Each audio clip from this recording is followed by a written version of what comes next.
criticism of Marxism or socialism could be summed up by the following. The necessity of suppression of individual rights. It's based upon hatred of the rich, not compassion toward the working class or the poor.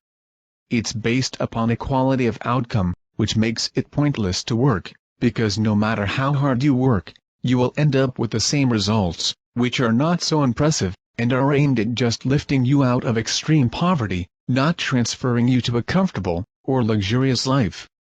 So why bother working hard, when you can end up with the same results, even if you perform the bare minimum, that gets the job that you're obligated to do over with anyway? Such issue with socialism is termed reduced incentives. Without gaining enough in return, you wouldn't be motivated enough to work hard. It assumes that all humans are the same, and neglects the fact that hierarchies of competence are inevitable, and that ignoring such hierarchies is oppressive to the competent and the incompetent alike. To the competent it just shows them that they are not welcome if they prove they can do better. To the incompetent, it just expects them to be or accomplish more than they can be or accomplish, which puts unnecessary pressure upon them that doesn't guarantee any apparent positive outcome down the road. Assuming everybody is equally competent is bad for both those who are competent enough, and those who are not competent enough. Many people may wonder why I'm so opposed to Marxism or socialism although I support Bernie Sanders. This is because I am pro the policies proposed by Bernie Sanders, which are social democratic in nature, that do not necessarily inevitably bring an end to capitalism, not because Bernie Sanders is admittedly not a capitalist, but is rather a socialist, who falls under the democratic subtype of socialists, who don't believe in dictatorship and totalitarian authoritarianism to be the only way to reach a pure socialistic society. I'm pro the policies, not the ideologies that the man behind those policies is in favor of. That is, I'm pro Medicare for all, for example, not pro the communism that Bernie Sanders praises, or is in support or in favor of.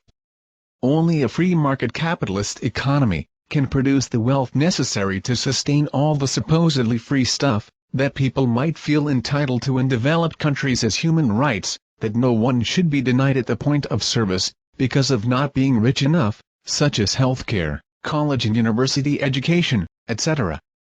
Without rich people to tax, how are you going to pay for any of the free stuff that is subsidized by the government, to make sure everyone gets their fair share of these positive human rights?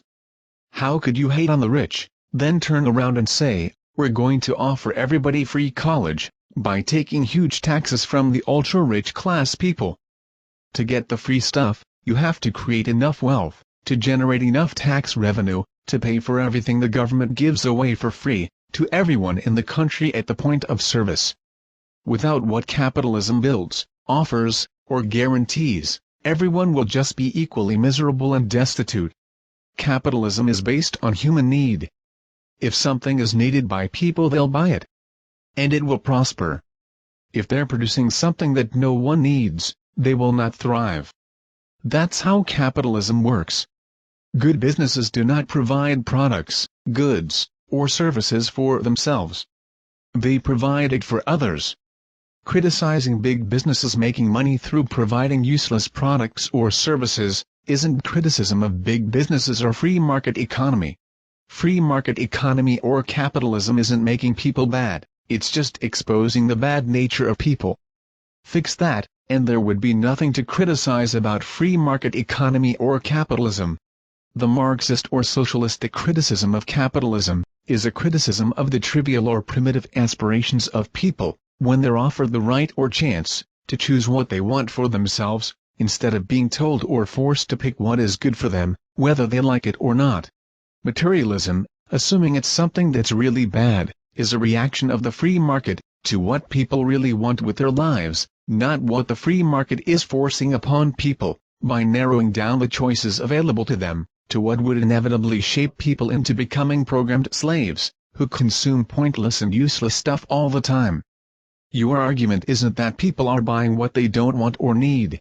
Your argument is that people want to buy useless stuff that they don't really want or actually need, to lead a life of considerable good quality. Fix the people then, not the economic system that guarantees them freedom of choice. Socialism is based on human greed. They want what's in the hands of other people, and so they get it legally through making it okay to take what other people own.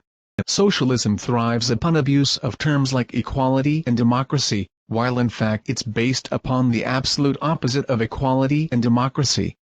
Telling people that expressing your opposition to freedom of speech is also a form of freedom of speech is the epitome of abuse of what freedom of speech means. It's like the vacuum cleaner which sucked itself, instead of cleaning the floor. You cannot destroy the continued existence of freedom of speech as a right, in the name of freedom of speech itself. You cannot assume that expressing that you don't want people to say what they want is a form of being free to express your opinion. That is not free speech. That is anti-free speech. Similarly, with communism, terms like equality and democracy are abused to destroy civil rights, individual rights, human rights, and human freedom, in the name of providing real equality and equity to the majority of people in society. Communism provides people with democracy at the workplace, just because workers are a majority, by violating the rights of the individual to own private property, and pursue their dreams freely. Giving money to all workers by stealing from their employers. And they call this democracy. How about 50 people storming into your house, and demanding democracy in return for them cooking and cleaning your house, whether you like it or not? And they will own the entire house and everything inside it, and they will share with you everything, even your wife and children, just because they work in your house. It will be just a case of democracy at the workplace, because this house will not keep running without us workers, who take care of it. No one asked for your help. We're going to ask it from other people who would accept to clean and cook in return for a certain amount of money every month. How is that oppressive or unfair to the aforementioned 50 people? Oh, they just happen to exist in a society, and society contain money, so they're entitled to it, whether the owners of the money like it or not, and to the detriment of the rights of the individual to own private property. Why should we try to stop or oppose them? After all, they're the majority, so to hell with a few creative people, who happen to have built everything these people want to take over, because of the My Labor card. Why does any of these 50 people have the right to the money they earn from their work, even after democracy at the workplace is implemented? Why not just take it from them, and give it to people who are poorer than them, whether they like it or not? Socialism just offers or provides more money to poor people, by tearing down everything that has made society developed enough to start thinking about addressing problems, such as ending poverty. I haven't found an argument against criticism of democracy at the workplace that doesn't revolve around saying things like, well, easy for you because you're rich, or why should I do all this work, where the development of the product is contingent upon my labor, that is responsible for the transformation of the raw materials into a product that sells, without me getting a portion of the sales. No one puts what is good for society as the basis for their argument for democracy at the workplace. It's all about a quick and easy immoral and unjustified money grab from rich people. It's all about rich people getting all the money, while we workers are screwed up because of low wages. Well, raise the wages. I'm in favor of that. But you're not entitled to a portion of the sales, because the product was transformed from just a bunch of raw materials into a sellable product because of your labor. You know, your car, for example, imagine if someone repaired it and told you he is entitled to driving it some of the time because his labor turned your car from a bunch of scrap metal that cannot move into a car that works. Imagine that I once got an answer that said, well, the mechanic doesn't work for you. If that is the problem, then we should no longer make people work for us.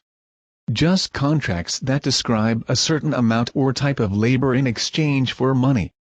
No strings attached. No questions asked if the problem is in them being employed by the company or corporation that they work for. Why would those employed by a certain company be entitled to a percentage of its sales, whereas those who didn't have the luxury or privilege to be employed by the same company, or a corresponding big company, not be entitled to any kind of substantial amount of monetary earnings on a monthly basis? Isn't that unfair? Isn't that inequality that resulted due to not only different degrees of competence, but due to different degrees of opportunity as well? because not everybody gets the opportunity to be employed by big companies, corporations, or big businesses. Wouldn't some people be willing to almost want to kill each other, just to get one of the limited amount of jobs available, at big corporations, companies, or businesses? Also, you're assuming that such big businesses would continue to exist under a socialistic system. You're only taking advantage of these big businesses being already present in such a country, before the implementation of socialism in this society or country. How or why would anyone start a big business in the first place, if it would eventually be taken over by its workers or employees in the end? Just wait until entire businesses are run by their owners and AI only. What are you planning to do in order to steal their businesses from them in this case?